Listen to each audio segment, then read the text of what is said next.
Okay, it is 4 o'clock on Wednesday, and I'm hoping that everything is going smoothly so far. I am working from home still. This is, I think, my third week, or maybe I'm going into my fourth week of working from home. I think it's my third week. It's my third week. I'm not stir crazy yet, though I found that my schedule is very weird. Um, I do a lot of I spend a lot of time in front of my computer just doing work stuff, and what has not been helping with work stuff has just been the rash of video outages, video service outages that I've had to deal with. So that has been a huge headache that I've been dealing with remotely, and because we can't send people into campus, it's very difficult to troubleshoot this. So basically, I've been reduced to having our service provider, which is Comcast, so you know how that's going to go, um, having them do remote reboots of our control system in the head end. Luckily, we have our streaming service that is robust and works really well. So we're trying to move our traditional TV clients over to that. There is a Roku option. It's a beta stream app, but it works very well and it's really handy to have. And so we're really trying to like push people who use the traditional TV over to that. It more closely resembles a traditional TV experience. It has your a remote control and a channel guide and things like that. So that's just like the main headache that I'm dealing with right now. I also have like two machines going with this stream right now that I'm monitoring. Uh, and I just want to make sure that stuff is going okay. So I'm gonna like shift over to one side of the screen for like just a minute. It is wild though. Ah, my my network is really it's hurting. It's hurting with so many things going on. But if you just give me a quick minute. Okay, so we are live. We're live. It's just my preview window is not showing things up very well, so that's good. Okay. So as I said, it is Wirecast Wednesday. I am working from home. Um, like most of people I know, it's also Indie April, and for Indie April, last week I talked about my book, my my independently published book, number 7, and Life Left Behind, and that was a lot of fun. So I decided to go back to more writing talk for this week, and this week I'm going to look at a series that I started on my website slash blog, and it was called the Bonus Parts A to Z, and I only got through the first 3 letters, A, B, and C. A was alliteration, B was baddies, and C was character. So if you're interested in reading about, what I said about those topics, you can go to Bonus Parts, just like it says on the bottom of the screen, bonusparts.com, and the links will pop up right there. You can also go to the blog site. So we're on to D, and I went back and forth, like, what was I going to talk about?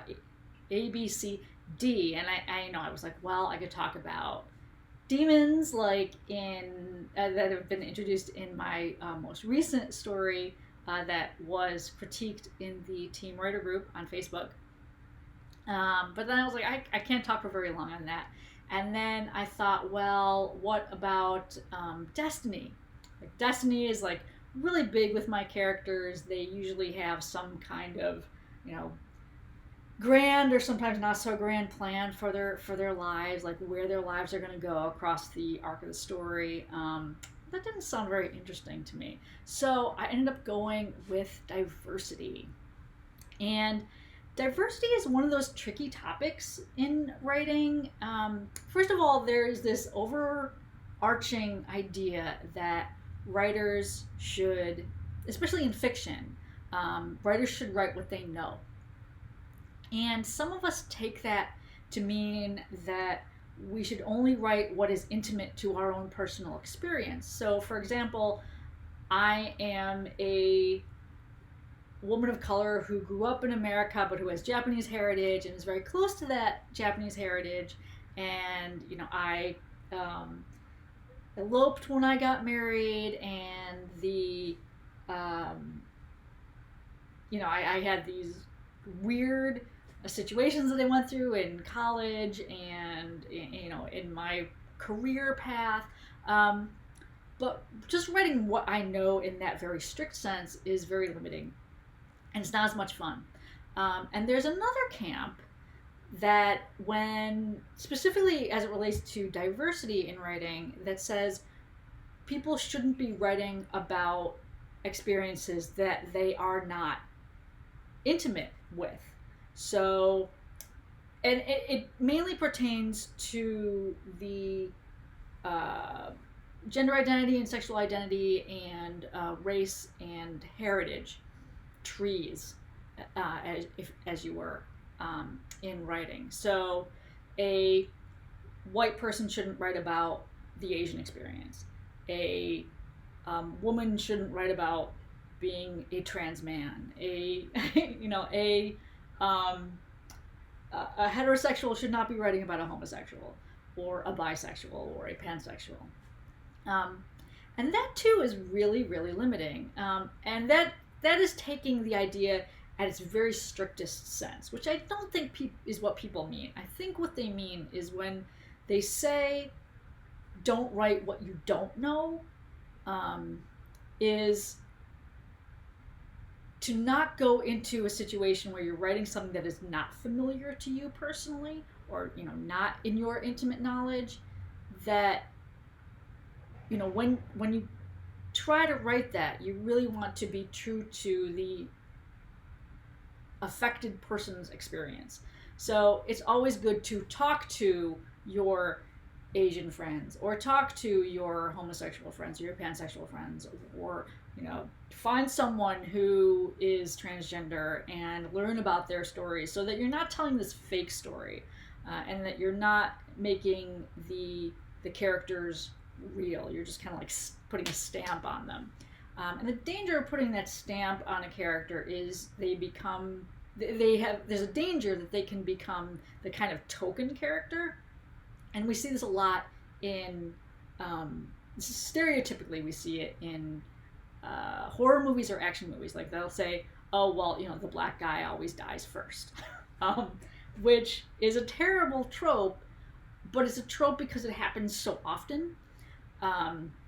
So what we need to be careful of, especially as fiction writers, when we're coming up with kind of diverse characters, is to not just put a stamp on somebody and says, oh, this is the black character, this is the trans character, this is the gay character, this is, whatever character that is different, so that they can fit into, what society considers a diverse cast. So what does that leave us with? Like, how do we deal with that? I don't know how everybody deals with it, but in terms of the way that I deal with diversity in my stories is I always like to start with a character who is real, at least to themselves. And sometimes what comes out of that is a character who is atypical to my experience. Actually, I write very little characters who represent me as I am, as a cis, mostly het Asian woman living in America in the 21st century. I don't really write that at all. I'm more interested, I guess, in the conflicts. It does kind of come down to that conflict in the character. There's not a whole lot of conflict in my life. My work experience notwithstanding, my work experience of the last couple of weeks notwithstanding, and our current situation notwithstanding.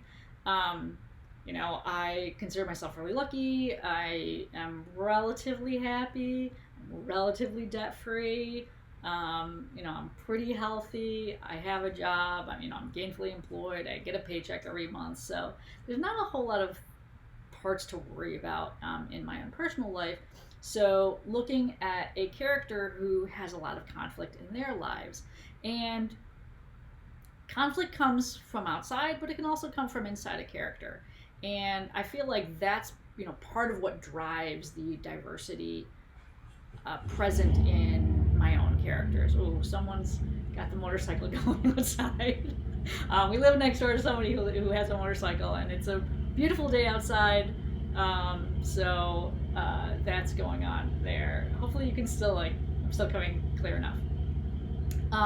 So what was I saying about? Oh, so characters who are different from me. That's always more interesting than characters who are like me. The first really non-traditional character that I remember writing in my own stuff, who was not dictated to me by some pre-existing universe, for which I was writing fan fiction, was probably Neville in my I want to say it was my 2012 National Novel Writing Month project, which was Fearless, and Neville is a gay character. His sexuality doesn't really enter into the story very much, but it is a facet of him that is very important to his own character and his relationship to the other characters in the story. And I admit to basing him on a collection of friends who identify as homosexual. And what was interesting to me is that that's kind of how it that was like the first jump of real diversity in my stories, was to see the main characters from this other character's point of view, and to have his influence over the main characters. I've never been very good at defining a character by their race. Gender is one thing, and I know there's a lot of conflict going around about assigning gender and things like that, and even characters who are transgender or non-gender specific do show up in my stories. They're a little harder to define, and I don't like to delve into those experiences too much. The one significant character I have who is trans, it is important to her identity, but it is not something that her conflict is built around. Her conflict is something very different. She's on the run for murder. So that's her big conflict. Her gender identity is something that is just kind of like it exists there, and it is there for a reason for her character, but it's not like the overarching reason for her developmental arc. Actually, that character is part of a core group of characters where no one is really what is considered typical. And I think what I like about that particular cast is everyone is very different. One of the characters is a deaf mute.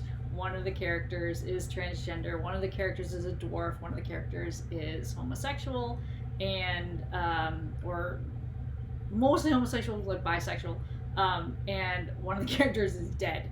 So it's an interesting cast to work with, and they're so diverse. They're so atypical from the normal, or what you usually see in science fiction and space opera, that it's just created this entire new sort of galaxy universe around them, which has been really fun. It's been really fun to think about why these characters are the way that they are, and how their particular points of view, and whether it's physical or emotional or mental or hormonal or spiritual, how that affects their relationships with each other and their relationships with their relationship with the world around them.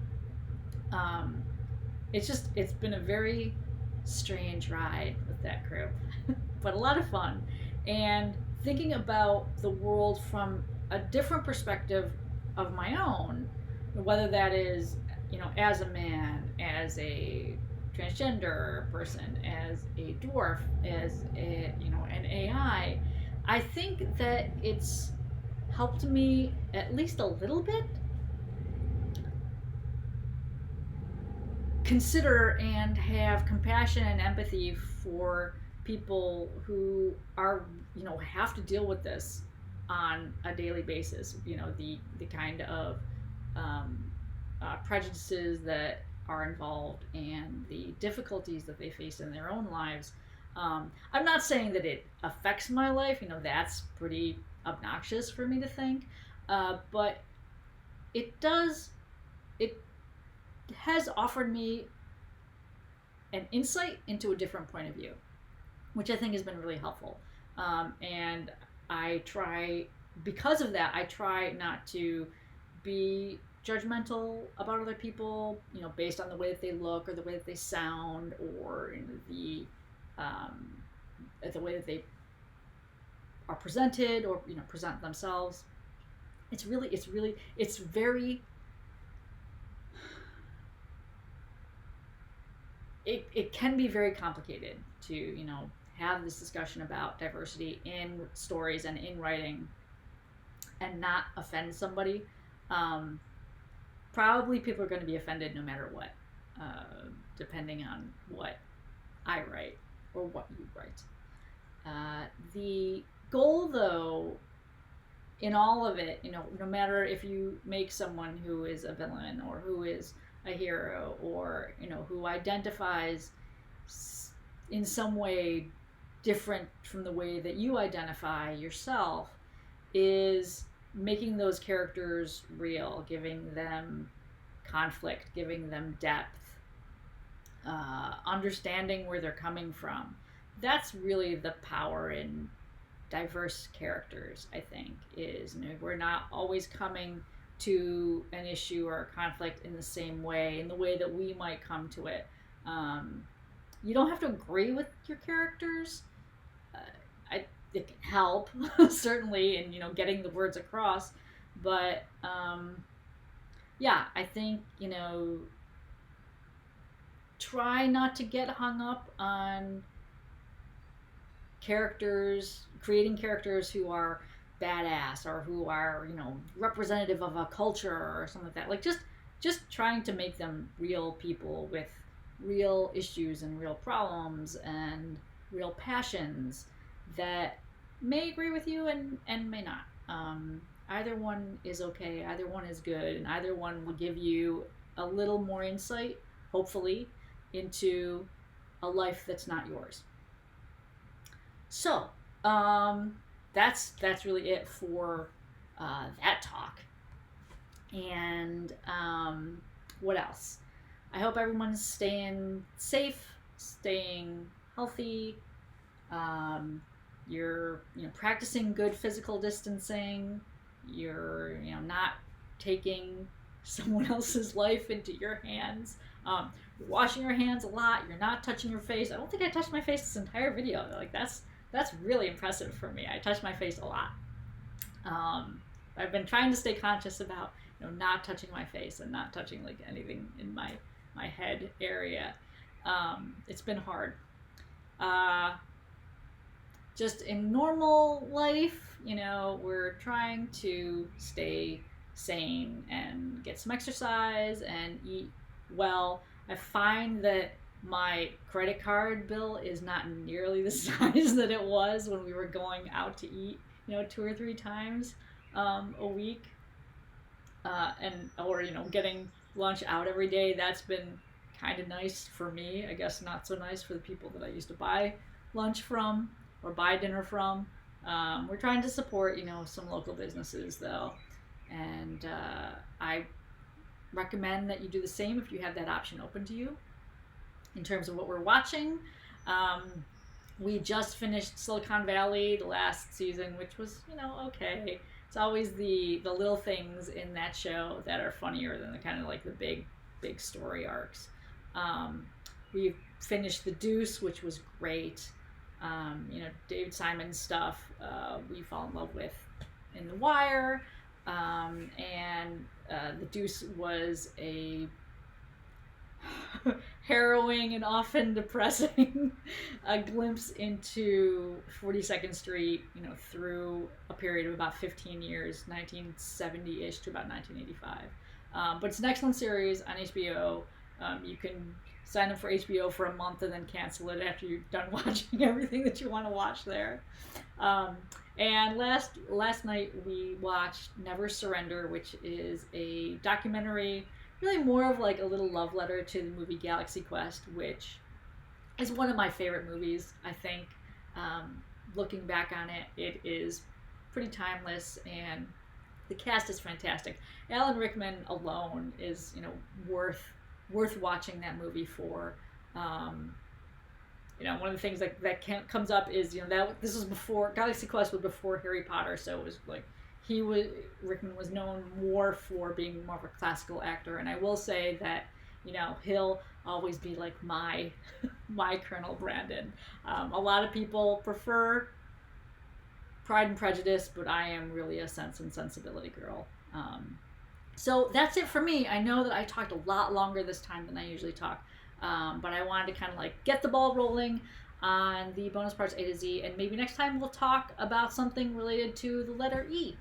So thanks very much, everybody, and I'm going to sign off. Okay.